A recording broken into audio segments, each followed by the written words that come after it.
Welcome to TruthStream. Tonight, we have the pleasure of interviewing Lisa Schermerhorn, who is not only a wonderful human. We met her at the Truth Tour in Anaheim, and she had this smile, as you can see right now, and she was kind of looking, and because when you haven't met each other, and you're like, I want to say hi to that person. Finally, I was just like, I am saying hi to her. She's saying hi to me, and she was kind enough to hand us one of her wonderful books that we're going to be discussing this evening. So anyway, Lisa, welcome. And it is an honor to have you on our show. Well, thank you so much. I really appreciate it. And I felt the same. It's like when you meet people like they're soul sisters and brothers, you just know. And we were just saying earlier, I'm like, I wish you didn't live the other end of the country, the other side, because we'd Yeah. be hanging out all the time. Yeah. Cause you're up in the, we're in the Pacific Northwest, Washington Yeah. State, she's over in the Vermont area. We won't give addresses. Um, so let's start with a little bit about, maybe some recent news, what you've been up to, speaking, etc., and maybe how that's something that you weren't doing all that long ago, that you've been through some growth in your life. And so let's start wherever you want, but I just want to give the viewers a little bit of background. Yeah, well, I can start. I can start from the beginning. That from the time that I was a young girl, I didn't think that I was smart. I had minor learning disabilities, and in kindergarten, everyone was reading and writing and doing their math, and I couldn't do any of it. And I just grew up going to summer school every summer, giving my power away to everyone who I thought was smarter than me, which was pretty much everyone. And I had just resigned myself that I was just good, that I didn't have a purpose. I didn't have a meaning. I was just kind of there and floating through life. By the time I hit 38, I had a nervous breakdown and I became suicidal. I knew I wasn't going to do anything. I just needed help because I was in so much pain. And what happened was I was going to therapists 2 to 3 times a week and nothing was helping me. And then someone suggested a hypnotist, and I was like, a hypno what? Don't they make you quack like a duck? I was like, who does that? But I was so desperate. I was, I'll try anything. And what I came to realize is that we get programmed at a very young age with belief systems. So even though that was from my childhood that I didn't believe that I was smart, I carried it through my life, felt worthless, and then I had to go to that place where it was programmed. So when we're speaking right now, that information is at the conscious level, but we store information at the deep unconscious levels. We also inherit beliefs. So we can talk about that as well. But I found that I had these deep-seated beliefs that I could not pull myself out of. And once I went through the hypnosis, I thought, I have to help people because there's got to be other people who are going through this and they're not getting the help they need. So I wanted to do everything that that hypnotist did. So I went on to study everything that she did, and then I realized that I can't be her. I have to figure out who I am. But Right. I went on to study with indigenous people all over the world and master teachers. And because of my insecurity of not feeling smart enough, I went overboard. If you saw my list of certifications, you would be like, oh my God, Lisa, are you out of your mind? But I just have this passion for learning to overcompensate for that. Um, but I never had any intention of getting involved with the truther movement. I started out, in my house watching TV going, people are going to figure this out. They're going to figure this out. This is like right in your face. Right. And then I was like, they're not figuring this out.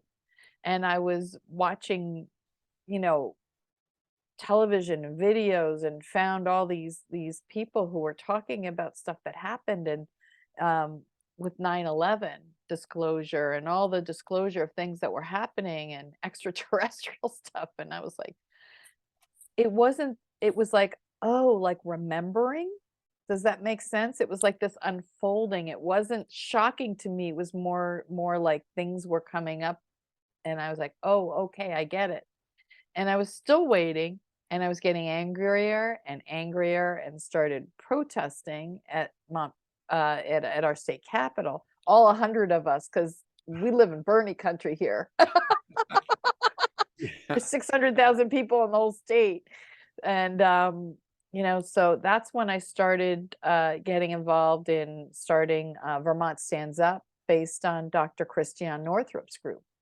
And then I started, but I still didn't want to go out and really out myself until I met Kevin Hoyt. And Kevin Hoyt is a story who got me on Michael Jaco's show.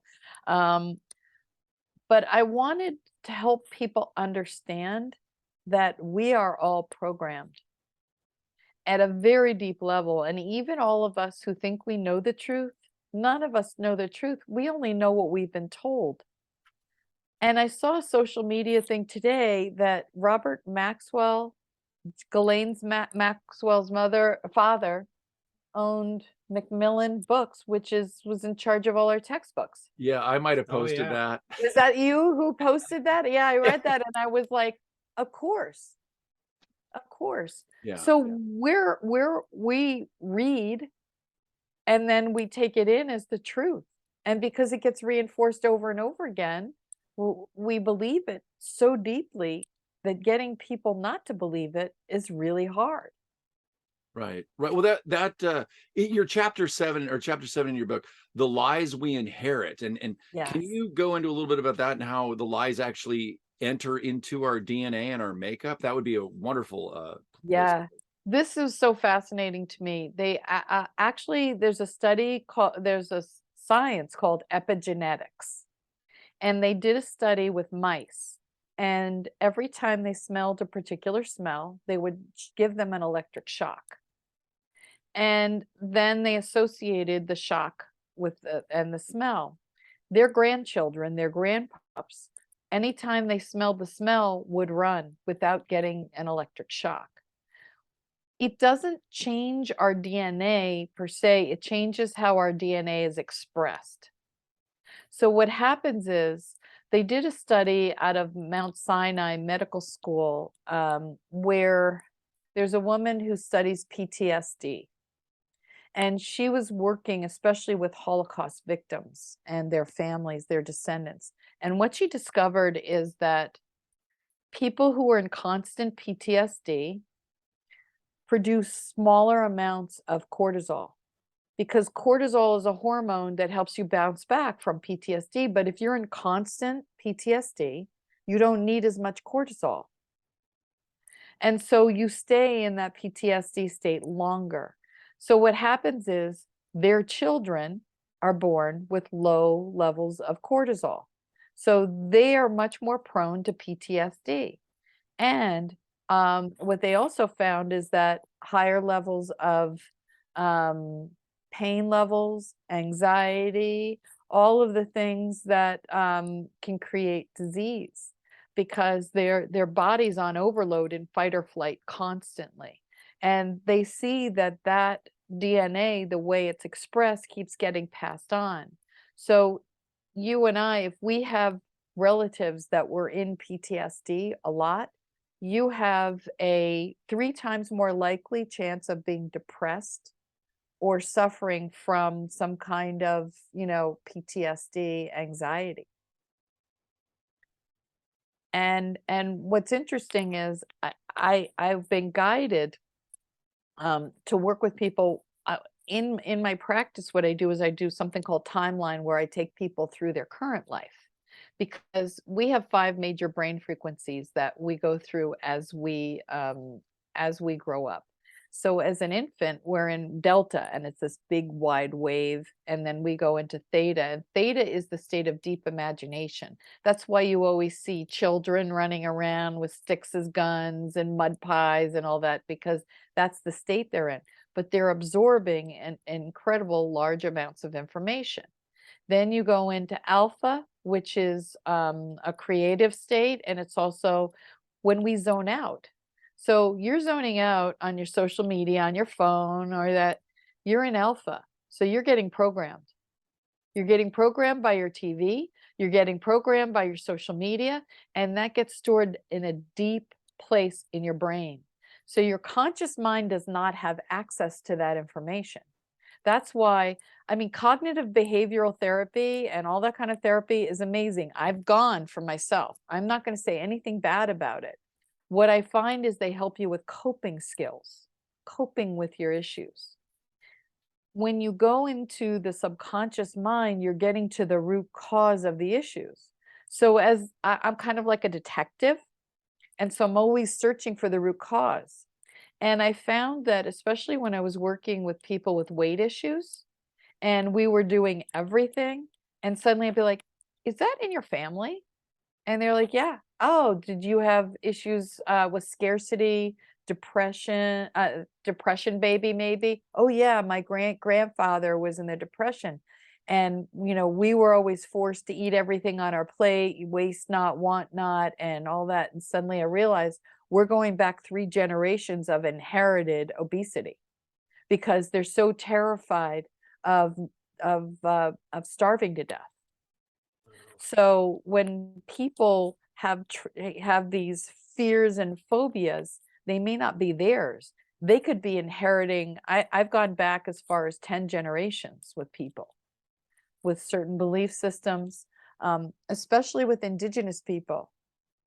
I went to a Native American elders group this past summer, and one of the things that I noticed was these are brilliant people who looked down, were hunched over, would not look you in the eye. And I pulled over one of the elders and I said, what's up with this? You guys don't look up us in the eye. And they said, we're just so amazed that you want to hear what we have to say. We don't believe that we are worthy, that they were really humbled, deeply humbled, and so wounded around the fact that, and they said, we don't look at people in the eye. They readily admit it. And that their grandparents and great grandparents were sent off to these residential schools and were brainwashed and forced to forget their language, forget their cultures, forget everything. And so they inherit that trauma and they're afraid to speak up, even though they're free to speak up in this lifetime. Wow. Yeah. It takes 2 generations to forget. So when you talk about like the Macmillan Publishing, where do our textbooks come from? How much of our history has been rewritten that's been reinforced in us over and over and over again? Wow. It's a little, you just start thinking of a lot of things, and I'm almost in a state of shock as you say it, because I'm just realizing certain things of that, like what a thing to where they just feel like no one even wants to listen to them. I mean, we've all felt that way at times in our lives, but your entire existence, that's a lot. It's really tragic. And I was with an indigenous tribe in Costa Rica. We hiked in 3 hours into the jungle, and they were saying how their ancestors were forced to kneel on gravel if they spoke their language for hours. His grandmother was a 9-year-old little girl forced to kneel on gravel. I was there 10 years ago, and it wasn't until 10 years ago that the Costa Rican government allowed them to have their own schools to teach their own culture and their own language, and this was new. And the problem is that a lot of their children have been westernized, so they don't want to take on their culture, any of the wisdom. So they're asking, a lot of these Native Americans and indigenous cultures are asking for white people and other people to come in. We want to teach, we want this to continue, we want this wisdom to continue. Right. This makes me wonder, reflecting back to a talk that a gentleman by the name of Yuri Bezmenov gave back in, I think it was 1976. You may or may not be familiar with it. It's a pretty well distributed piece, but he was former KGB, and the talk was about how you can demoralize a generation, You know, you can demoralize an entire people, you know, with these few techniques. And he goes into it. And because I didn't watch this in 1976, I watched it more currently. Right. And you know, I'll be damned. Everything that he said has been weaponized against certainly the West and a better Right. part of the world. And it makes me wonder, because at the time I was thinking, you know, are we that easily influenced? Are we that easily programmed? And I think what you're saying, I mean, talk about doubling down on, you know, if the impact on one generation is passed down to the next, what an easy target they become, and how much more vulnerable. And I think this has been weaponized to a very significant degree. It's not purely accidental by any stretch. Well, I don't know if you know the story about the blue-eye, brown-eyed study in 1968 or 69, right after Martin Luther King. Yeah, but please share it, please. Yeah, Martin Luther King was assassinated, and this teacher decided she had a bunch of fifth graders, and she wanted to teach them what discrimination was like. So she divided the children by the blue-eyed children and the brown-eyed children, and she was blue-eyed herself. And what she did was she asked the children if they wanted to participate in this, and they all agreed. What she did was all the blue-eyed children the first day got preferential treatment. She told them how smart they were, how wonderful they were, and let them go to the front of the line, the lunch line, gave them extra time in the out on playground. But on the contrary, what she did with the brown-eyed children was she made them wear collars. And she, every time they raised their hand, she would say disparaging things to them and say, you know, and they felt really bad. And what they noticed then the next day, they reversed it. So both the blue-eyed and the brown-eyed children had an opportunity to experience both. The extraordinary thing about this was the teacher said that in 15 minutes, those children turned on each other. And these were kids who were loving and kind and helped each other out. And she said in 15 minutes, she watched these children absolutely turn on each other. And having gone through it the day before, they did the same thing to each other the next day in reverse. Wow. That's how quickly and easily that we are programmed. And when I was driving from Vermont to Massachusetts to see my daughter about a year and a half ago, I was driving by, they had these giant black signs with flashing lights that say, go get your COVID shot. That's fine. Yeah. I don't like it. We'll just skip into inoculation. All right, inoculation, No, that's fine. whatever. Yeah. I don't want to get us kicked off of anything. Yeah. Sorry. Well, whatever happens, happens. Please. Yeah. Go. So anyway, I literally felt my hands like going, literally pulling off me off the highway to get off the exit. It was so compelling. It was a voice in my head was telling me to get off. And because I have expertise in the subconscious mind, I knew it wasn't my voice. So I could differentiate. It was more like, what is happening to me? What's going on? This is not me. 5 miles later, there was another sign and it happened again. And everything I could do to fight from getting over into the next lane. And I called my friends and I said, I think I'm going crazy. I don't know what just happened. 2 months later, I was watching a show, Cliff High, and he talked about something called these satellites that were up in the sky called the voice of God that were transmitting all of this information through and literally programming people. So through the news, through television, through social media, people were literally getting MK Ultra'd and brainwashed. And that's why I say we need to have compassion for people, because I have literally put facts in front of people and talked to people and questioned because there was absolute fact, and I've seen their eyes glaze over. They cannot respond. And it's really sad. And so I slowly will plant a seed and walk away. You cannot get into fights with people. Once they start to wake up, and I'm waiting, I'm praying and hoping that the mainstream media and the New York Times and the conventional media starts to leak this stuff out so they can start to wake up. Yeah, I'm fortunate enough to have, well, Scott in my life because, there was a point a couple years ago, and growing up in the Northwest, I have a lot of friends that are, very liberal, but Scott's been a dear friend for a couple decades, and he's always, hey, what about this? What about that? And I've questioned things. I've questioned, the JFK shooting. I've questioned 911. You know, the pandemic came around, and I have I have some friends up here, and one of them is extremely programmed. His wife is a nurse. We don't talk anymore. He thinks I've lost my mind, but I had to pick, and it's like either, like, there's the truth, right? People say there's the truth. Either I had to pick a direction. Either what Scott was talking about is what's going on, or what my other friend is talking about. And I'm like, that don't make any sense. Like, that is the world does not line up. We're living in a huge lie as far as everything.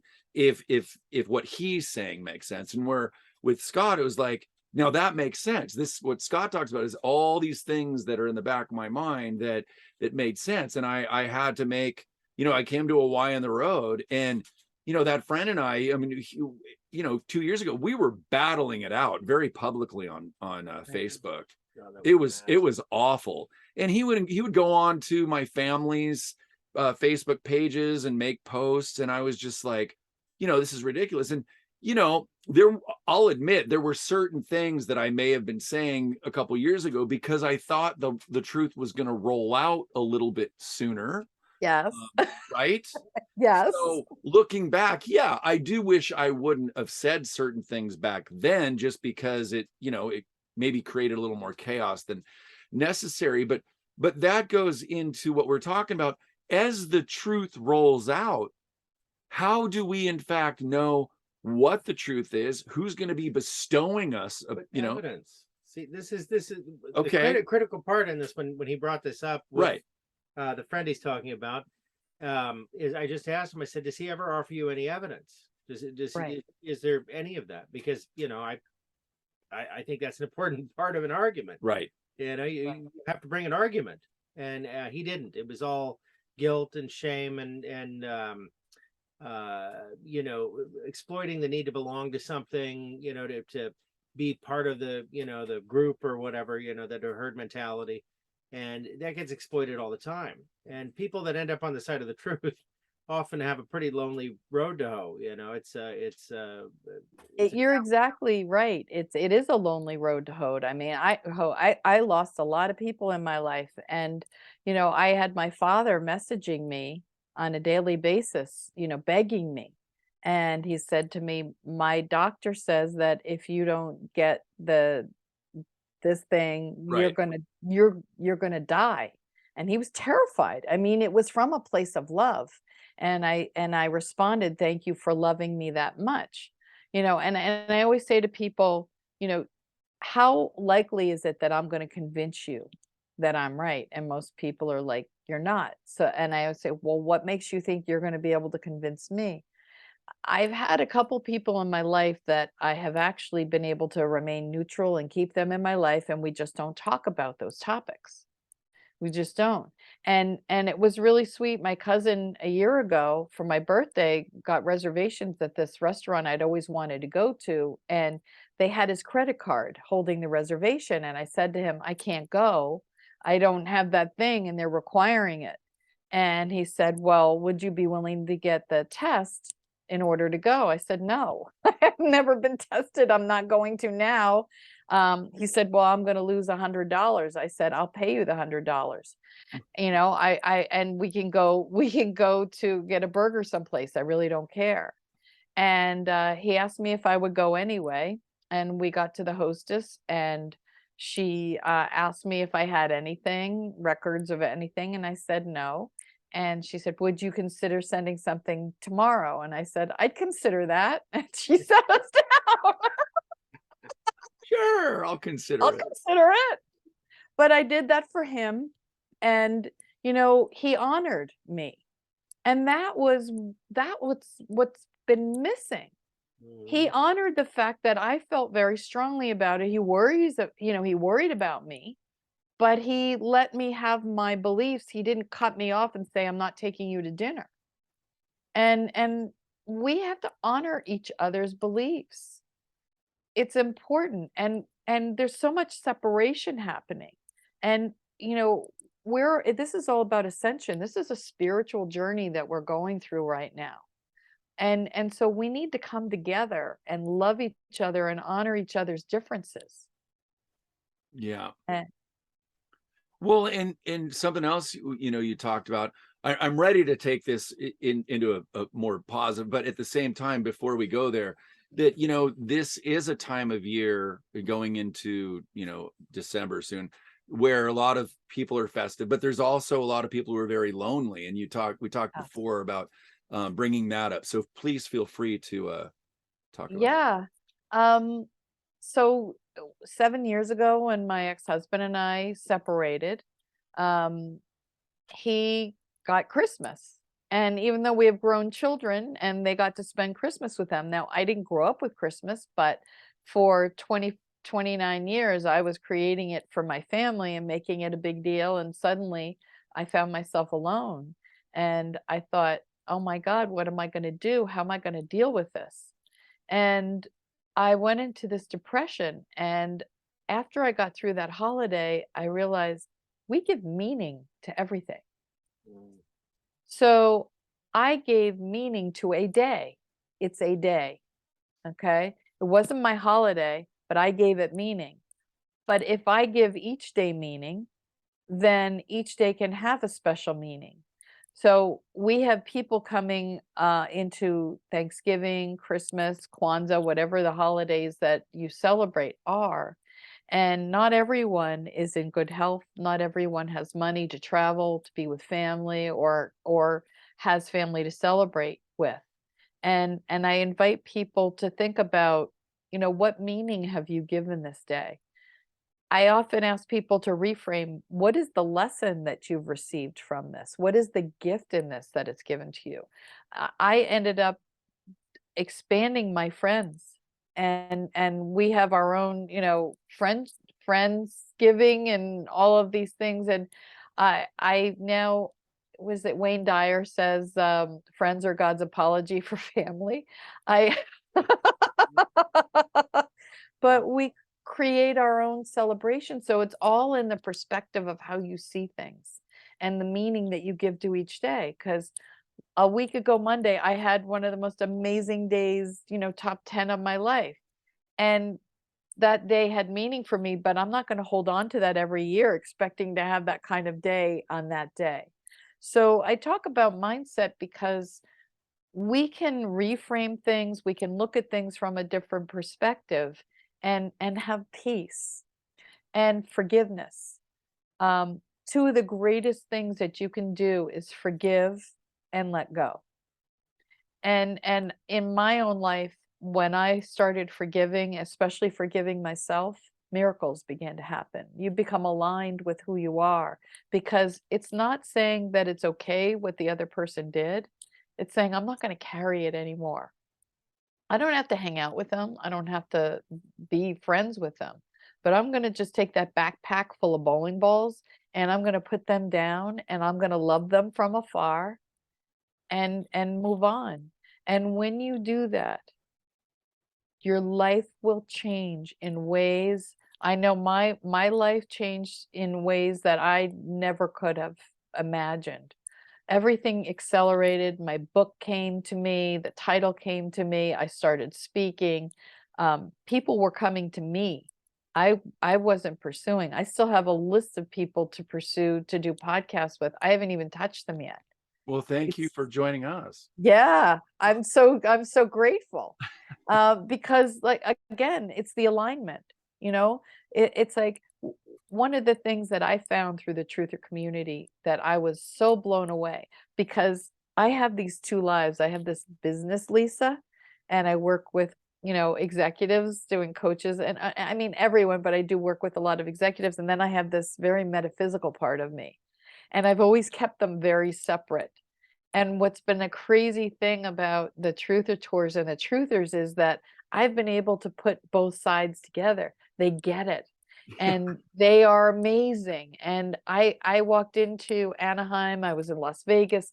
I found my family. Everyone, it's just like this understanding, this knowing, and this acceptance and this love that we have all had for each other. I feel like I've known you guys and a lot of the other people I've met for a lifetime, and maybe lifetimes. Right. Yeah, that's cool. Yeah, I was just thinking, when you mentioned how we attach meaning to everything, and so on, I had a wise friend once tell me, expectation is just premeditated disappointment. You know what? No, God, there's a lot of wisdom in that. Yeah, there really is. It is. And I learned my lesson because I remember one of my early anniversaries, my ex-husband, he was so we just forgot. And I was like, oh my God, you don't love me. I'm like, no, the man is busy, but we take this on personally. So I decided that I would start 2 weeks before any special event, that I would just say, hey, my birthday's coming up, or, our anniversary's coming up. What do you want to do? Because people like to assume that other people think like them, right? And the fact is that it doesn't. And people assume that whatever is meaningful to them is meaningful to someone else. It's not true. And if we understand that what's important to me is not something that you necessarily deem important, but if I know it's important to you, then I will act on it. But there's so many people who expect you to be a mind reader, and mind reading is never healthy in any kind of relationship. Yeah, Robert Embriali and I were having this conversation with regard to Tony Robbins, because he spent a lot of time working with Tony Robbins folks. And the biggest thing I got out of Tony Robbins, I used to listen to a bunch of his stuff, and there's a lot of profound tidbits in there, but he said, don't question someone's intention. I mean, that's where you get into the trouble. Maybe it isn't something they value as much, but their intention isn't to hurt your feelings. But when you take it on that way, well, then you create this whole construct that it doesn't even exist. But now you got a real problem, because you just breathe life into this big conflict. The best thing, the advice that someone gave me was always imagine that whoever you're with is doing the best they can with what they have. Even someone who's hurting me, because their reality is their reality, and they're acting out and they're lashing out for a reason.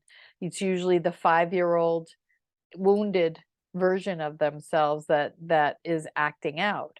And so it's about honoring that and saying, wow, I always like to acknowledge the pain. Wow, this must be really hard for you. Instead of becoming reactionary and attacking back, because now you have a 5-year-old and a 6-year-old having a dog fight. We just go back and forth, and it doesn't solve anything.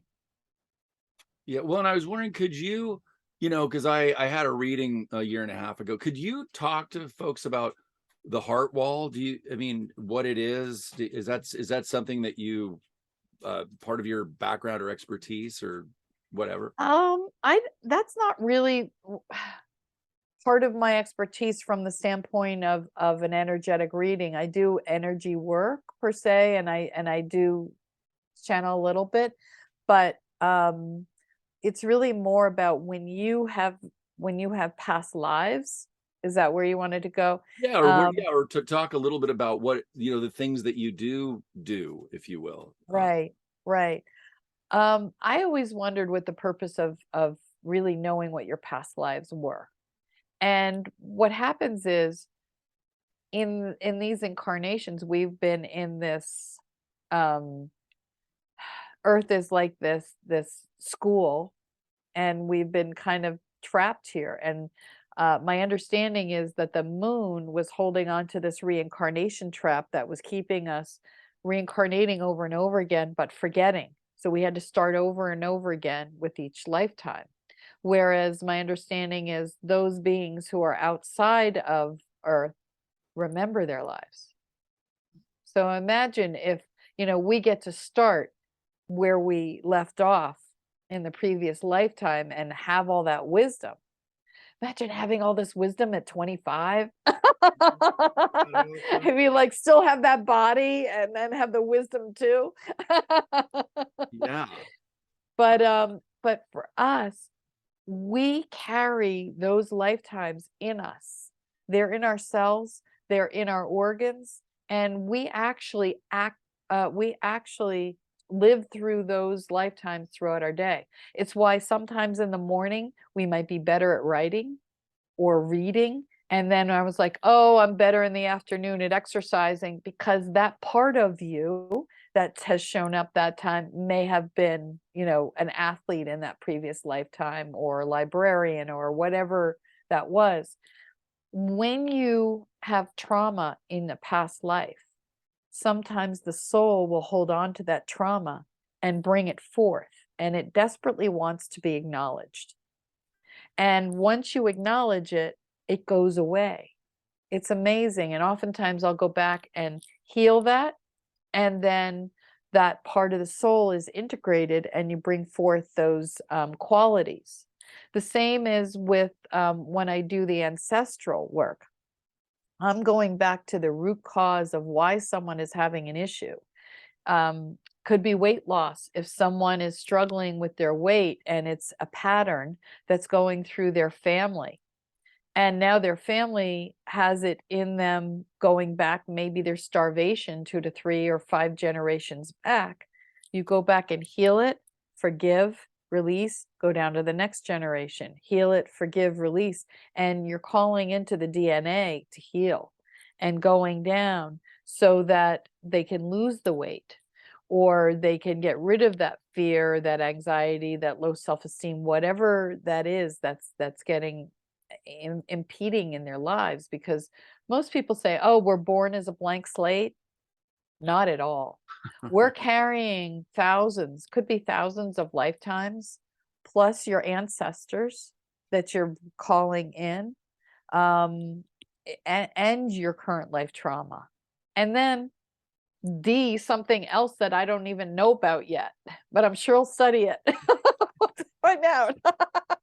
Right. Well, no, I would have never, a couple of years ago, I would have never had conversations. It was, I was, I'd listen to things like this and be like, what are they talking about? I don't remember. And I still don't. But so what, I don't mind expanding on this, because I think, and Scott might want to talk about, like, as far as the moon and the soul trap, that's intentional. That's from a nefarious entity.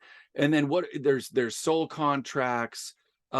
What do before we go from one life into the next, what are we doing in that interim? What are we hanging out for a while? Are we having meetings? Like, with this past life regression stuff, what are you doing? Are you kicking it on a beach, or are you going through your life and with a fine-tooth comb and going, oh, that was a horrible night, dude, what were you thinking? I mean, what do we do?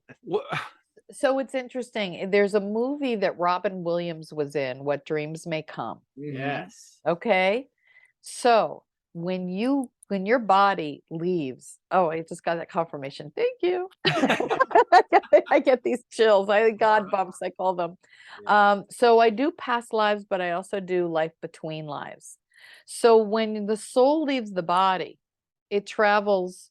Now, if that soul in this current lifetime, let's say they were evangelical Baptists and were told that their soul was going to burn in hell from sin.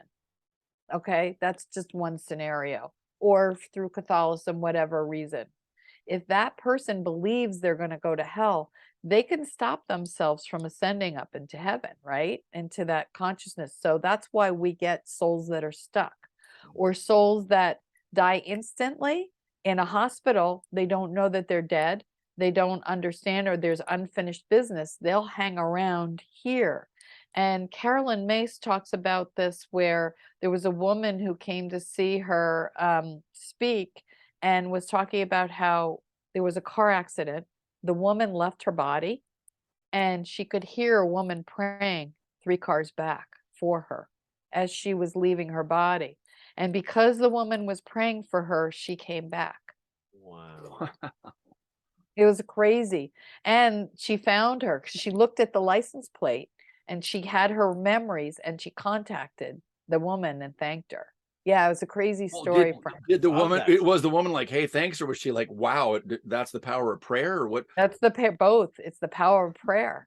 But Anita Murjani talks about when she was in a coma and she was hovering over her body, she was dying, and she could see her brother flying from India to say goodbye to her, and she could hear conversations going on.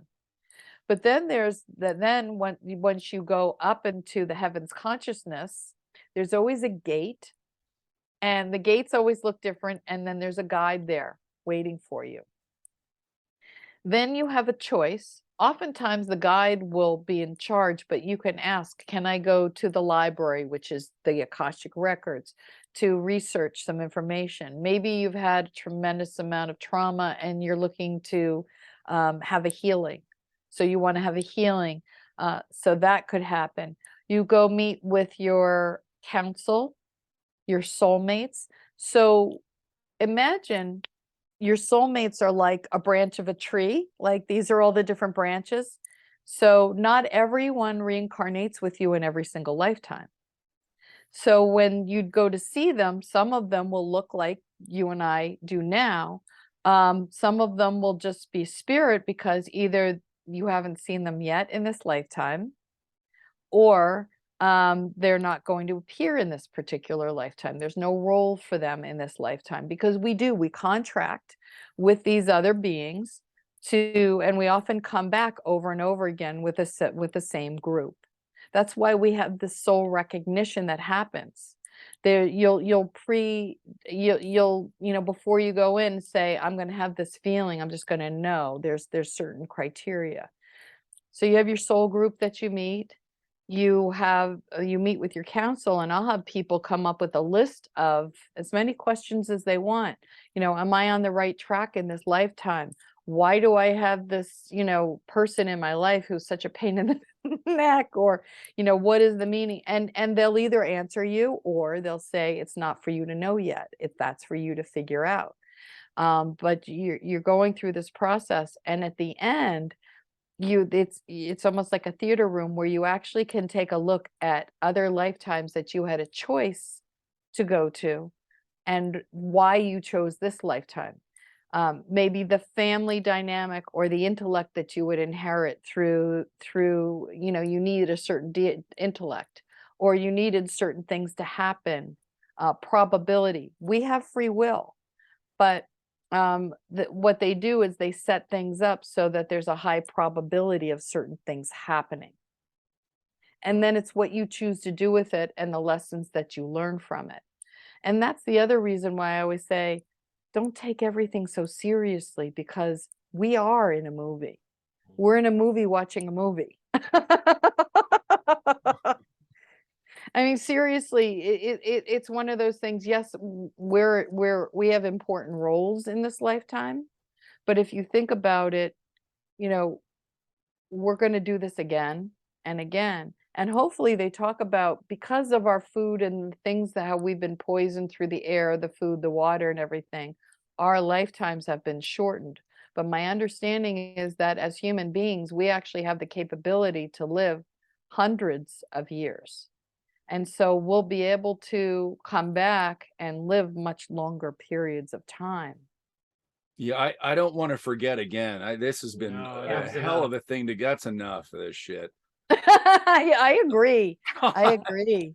Yeah, I mean, just to think back through my life and, what finally got me to get to this place, especially in the last couple of years. I mean, yeah, I could have used some of this information a while ago, and then I didn't know, and I'm still. But what's been interesting is, when you start surrounding yourself with more and more people, like we've been doing, like it's one thing, Scott's brought things up over the last couple of years, and I've talked about this before, but each person we interview, there's new people watching, and so. I it's not that I didn't believe him, but I'm just like, well, I just haven't heard many other people talk about it. Maybe I've seen it on a video, read the book, but I haven't met anybody. And now I'm meeting all these great people. And the cool thing is, these people that are into this woo-woo stuff, they're really cool people. They are. I mean, it's not like Yeah. they're not like, oh yeah, they're they're woo-woo and they're just assholes. No, they're like they dig deep and they learn from each other. And so the more you're around them, you're more like, okay, I'm believing more about this stuff, you know. Yeah, So there's really deep conversations that can be had. But when I started this 20 years ago, and I started out, you know, as a hypnotist, and I got into Reiki and Reiki master and energy medicine, when I went out socially, I could not talk about what I did. And I had a wellness center where I used to live, and I had people say to me, "Do you have a back door?" Like, why? I don't want anyone to see me coming in here and knowing that I'm going to do this. And I was called a witch. oh, I had my daughter when she was in middle school. A child asked her if I was a witch. So I told her to say, "I'm a good witch." Glenda. Just call me Glenda. Yeah. But people are so afraid. And now what's so interesting, 20 years later, we can talk about shamanism. We're talking about reincarnation, past lives, life between lives. More and more people are getting open to it. Now, that's why what's so cool is the work that I do with, you know, people who don't know anything about this. What they're looking for is just to feel better. And I don't necessarily have to tell them, oh, right now we're doing a soul retrieval because a part of you just left from when you were 6 years old because of trauma, and now we're going to bring that part back.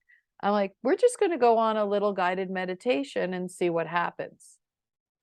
And so that's why I walk that world, because I don't want to scare anyone. That's not my intention. My intention is to help people, and I wanted to become the person I was looking for 20 years ago. So you're the Because elevator to their what about Bob? Like they get on the yeah, they baby step and then you're the elevator. You can go up a floor or down a floor. Yeah. Something like that. Right? what about that movie? That was one of my favorite movies. So What about good. Bob? I It is know.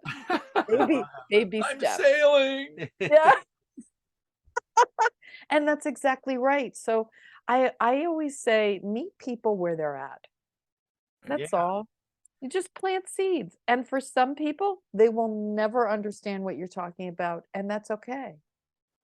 Well, You know, who says they have to? I think it's something that they have to experience. And it's interesting when you get into conversations. I get into conversations all the time with people that it surprised the hell out of me. I've had a lot of really strange experiences in my life that are either have no explanation or they're very difficult to explain. and yeah, those I don't have those conversations with everyone because there's no little reference, you know. But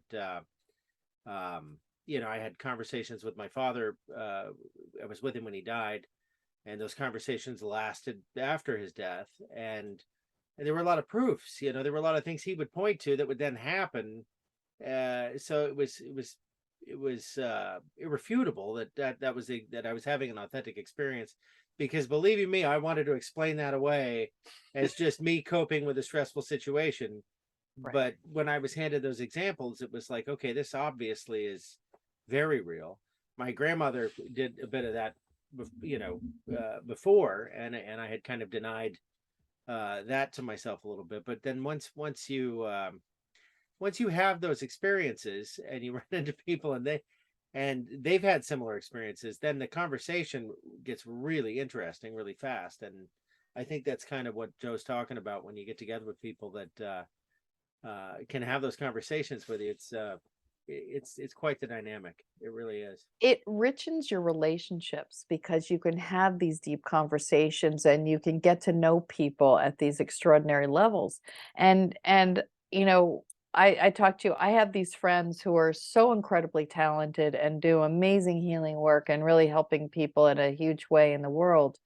And, you know, they'll tell me something and I'm like, that's a new one for me. I don't deny it. I just sit with it. It doesn't mean that I have to accept it right away. I just need to research it a little bit. I sit with it.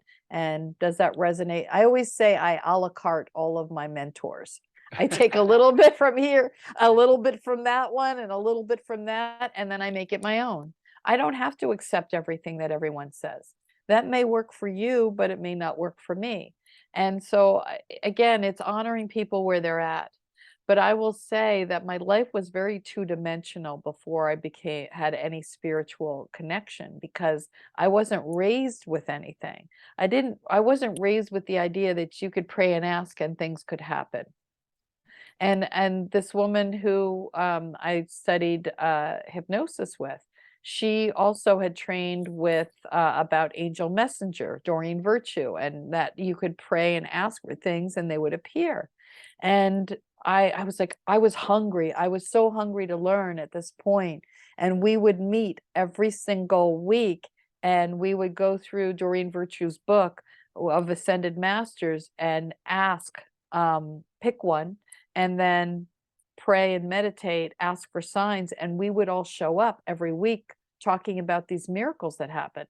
And I had an extraordinary miracle because I grew up Jewish. I didn't know who Jesus was. I didn't know anything about him. And I decided I was going to ask and pray and work with him for a week. And I had a brand new set of angel cards, and I held the deck. I was opening the plastic, and I looked through them, and then I closed them up, and I asked for a sign that Jesus was with me. I opened the deck again, and there was a one card that didn't look like any of the others. It said God on it. It's in the other room, and it's a white card with black writing that says God and the number 7, and it has a really bold red border on it. But all the other cards are these illustrations of angels. Huh. And so I've had miracles happen when you align yourself and allow and connect. You will have it. It's not just for me. It's for everyone. When we talk about synchronicities and things that happen in the world, how everything starts to line up, how I ended up here, how I ended up meeting the truthers. I'm telling you, I was not having it. I was not going to put myself out there and do this, but I surrendered to the fact that I'm supposed to be here. There's a reason I'm needed. My message is needed. And I really want people to understand that people are in pain, people are suffering, people are programmed.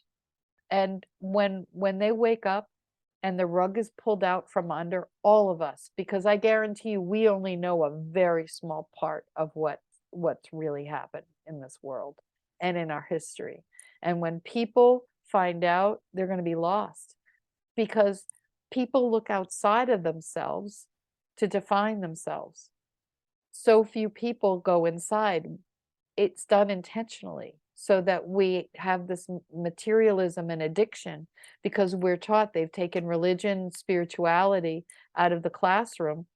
So everyone's searching outside. And we need to go inward. We need to go in and find ourselves and know who we are and love ourselves. And that will get you out of pain. I think something that's really missing, and it's been kind of beaten out of us intentionally, is a respect for humanity. And I don't mean that when people say that, it's kind of an obligatory statement, but I mean a real respect for what humans are. We know very little about what we are in many respects, because that too has been kept from us. But all too often, from this side of the spectrum, I hear a lot of comments about, the normies, and there's a lot of pejoratives and so on, but they're just asleep. They don't know any better. They don't have, and I used to tell Joe this all the time. You get in these epic battles online and so on with people, and I said, you're wasting your time. They don't have the eyes to see.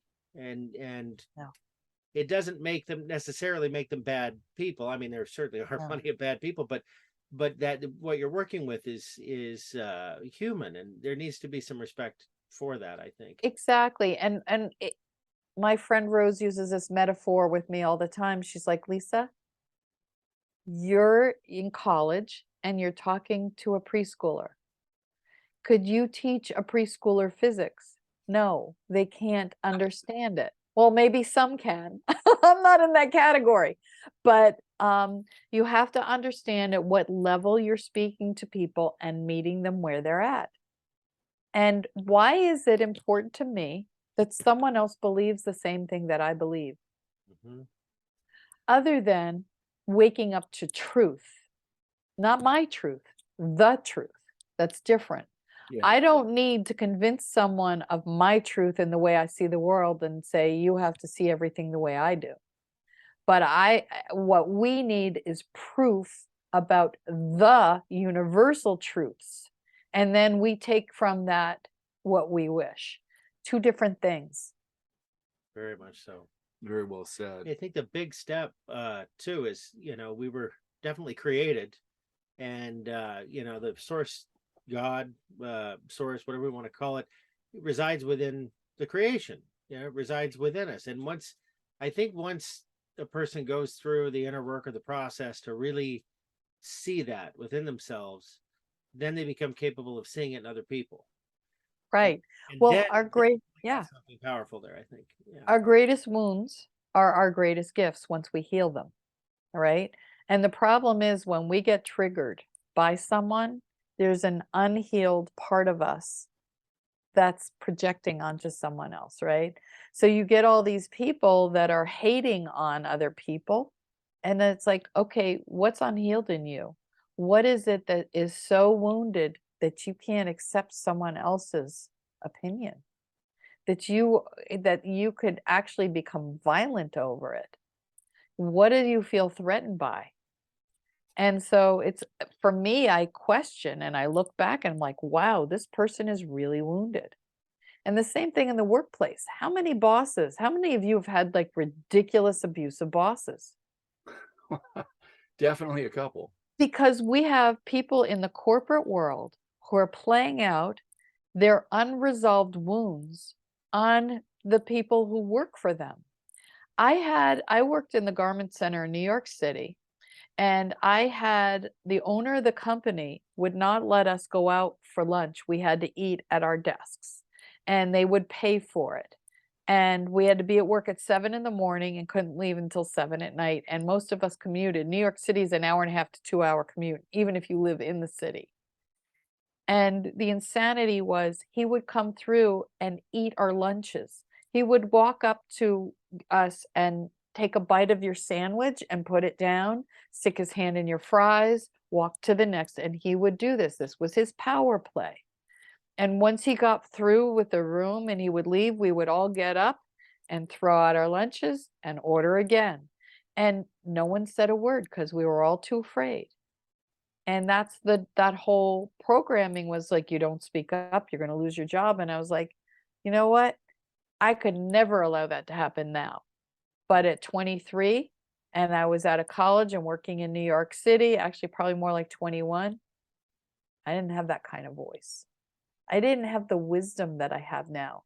I feel like I've had really 3 lifetimes, the childhood and through my teens up to my 20s, then my married life where I raised my children and, and worked on my wounding and really went inward. And then bam, I hit the road now. And it's like, I feel like everything that I've done has come into now that I'm aligned and stepping into my true purpose. But it hasn't happened until the whatever decade. Right. Well, it reminds me of a great winemaker, and I think his name You said that. Robert Mondavi. And there's no wine before it's time. I love that. But you know what? I feel younger, happier. I've never felt so joyous in my life. When you are being of service to others and you're aligned in what you have to do, and stop listening to other people. If you are drawn to do something and you are meant to do it, you need to pursue that, because the universe, God, whatever you want to call it, will always accommodate you. It's always working in your favor. I was scared to death to start speaking. I didn't want to speak about this stuff. What would other people think of me? I had already been ostracized and called all these names most of my life. And then with the Truther Tour and started to ask, and what's really funny is because I have these 2 lives, the conventional normies who I work with, they don't watch those shows anyway. So you know what? And if there is some cross-pollination, then it's time. Mm-hmm. Well, should I put this on LinkedIn? Because I do. I might leave this one off. But I do. I'm the guy posting like these, unique videos on and people don't know what to do with them because I don't really see many likes, but I know that people are looking Just up. don't tag me. On LinkedIn? Are you? Oh yeah. Oh yeah. geez. See, I don't Oh my even tell you God, this stuff. that's where I am on LinkedIn. I'm not gonna That's get any so guess funny. if you do mischievous postings. Well, LinkedIn's the only one, but so That's hey so folks on funny. LinkedIn, if you watch, Yes, we're going to do a past life regression and a life between lives as we heal your ancestors' DNA yeah. Oh boy. Yeah. before Yeah. your It's board not meeting. everyone. What's that? Before your board meeting. Oh. Well, do you want to before we close, we're getting close to that time. Do you want to tell us a little bit about your big day 10 days ago and what that meant to you? Oh my gosh. Well, what's happened is I started getting involved with something called Blue Talks, Business Life in the Universe. Corey Poirier was a three-time TEDx speaker, and he started. It's kind of competing with TEDx because TEDx won't let you talk about anything spiritual. They're very limiting on their topics. They have to be very science-based. So this was a platform for me. So I went down to Miami. I spoke in Miami. And then I was at Columbia University a week ago Monday and spoke there. And I got to MC for the first time ever. And then I'm going to be at Harvard University the end of January speaking there. It's a 3-day event for Blue Talks, and I'm MCing the 3 days. Wow. Wow. Yeah. That's And awesome. I had so much fun emceeing. And when I was at Columbia University, my parents got to come and my brother, and they saw me speak. And I talk about In Every Belief is a Lie. I just keep it, very neutral. I don't talk about Cliff High and the, voice of God programming us, but I talk about all this. And a girlfriend of mine was with me, and my mother was in the bathroom with her. She's like, I don't know this, Lisa. I don't know this, Lisa. And I was like, because I never had a voice before. And now it's my opportunity to really start talking about this in a bigger way. And I just stopped worrying about what other people think. Too many of us limit ourselves, too many of us hold back. I was terrified to write this book. I have to be honest, it was 10 years in the making. I released my worries. I released my need, worry about what other people think and not thinking I was smart enough. Once I did that, that book just poured out of me. I was writing 5 hours a day for 5 months, and then boom, it was done. And by the way, the cover was photographed by my dearest friend, Barry Fisher. She photoshopped the hell out of it. But we had so much fun taking that photo, but she's an amazing photographer. There we go. That's me. In Every Belief is a Lie. So it's on Amazon, and it's available on Kindle as well. And I'm in the process of recording the audio version. Nice. So I'm hoping to have that done in a couple weeks. So I'm excited about that. And yeah, so far, and we'll see what happens. I know the Truther Tour is starting up again, the West Coast.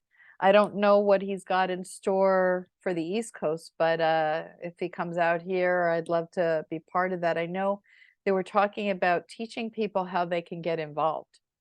Yeah. Doing more about how we can actually get involved and do more things. And I think people need to start to stand up and start to think about, don't sit back. And there's little things you can do. It doesn't have to be big. Yeah. And it's called the truthtour.net. And it's going to be, more, it's Lewis has talked about people showing up early. It's going to start exactly on time. It's going to be 3 hours, and there's not going to be a lot of the speakers like us that were at the event. But yeah, and it sounds like it's going to be somewhat interactive as well. So if you're not there, you can still learn a lot from, watching these events as well. So yeah. So for people who want to know what they can do, you know, this is a good way to get involved and support him. He's a remarkable man, and he's sacrificed everything, sacrificed his business, his everything. And that's a lot of these truthers, have sacrificed everything, given things up because they're doing this for humanity. And, you know, we need to support everyone, and help them out, and get the word out. And I'm so excited to be here during these times, because we've got some pretty amazing, incredible things coming our way, and we just have to get through the bump of everyone waking up. So, thank you so much for having me here. I always love hanging out with you guys and talking. Yeah, for sure. It's been Forward awesome. to the next time for sure. And I'll put the links below. And I've said this yesterday, but you know, like I said, people see new interviews all the time. So I'll put it in the description. And you know, we're on this. I think this will go on YouTube and Rumble and BitChute. Yeah. And I just want to let people know that if they are on the Rumble app, that if they look in the description, and it's not our videos, it's any video, that you Right. don't see the links, you don't see all that. So you have to go to, you know, like the desktop version, but I'll put your Right. links to your book and everything Yeah. below. So I just don't want people to get frustrated, like, why are there no links on here? Well, that's, hey, Rumble, if you can work on that, we'd really appreciate it. I think they'll be more frustrated trying to figure out the spelling of my name. Yeah. Now, Finally. do you know how to spell it? It took me a year. So I have Lisa Schermerhorn coaching, and I'm also about to launch a new website within the next month, Center for Next Level Performance, cnlpcoaching.com. I'm gonna put this up so Yeah. people can actually see. Oh, well, is that in? Schermerhorn. Yeah, there you go. I don't know if it's really in focus there. Oh, maybe There it is. You're doing a great job. Yeah, I'll put the links below as Yeah. well and in the description. So anything you want to say in closing to the viewers on a nice positive note, if you don't mind. You know what I just want to say is have compassion for people who aren't awake yet, because they're going to need you. And all the people who have lashed out at you and, you know, excluded you from weddings and holidays, and all those people, you're going to want to say, I told you so. And you're going to want to, you know, retaliate in some way. And all I just say is open your heart and realize that if you think of yourself as, you know, in college, speaking to a preschooler who doesn't have it, they're still learning. You know, would you treat a toddler like that? So please have love and compassion for people. And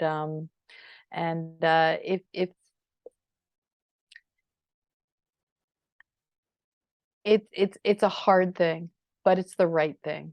And we're all here to ascend, and we're all here to connect. And the more you do that, the better your life is going to be. Beautifully said. Thank you so much for being on our show, Lisa. And give Barry a big hug for us. Yes. I will. All right, take care, and we'll chat soon. Thank you. Okay.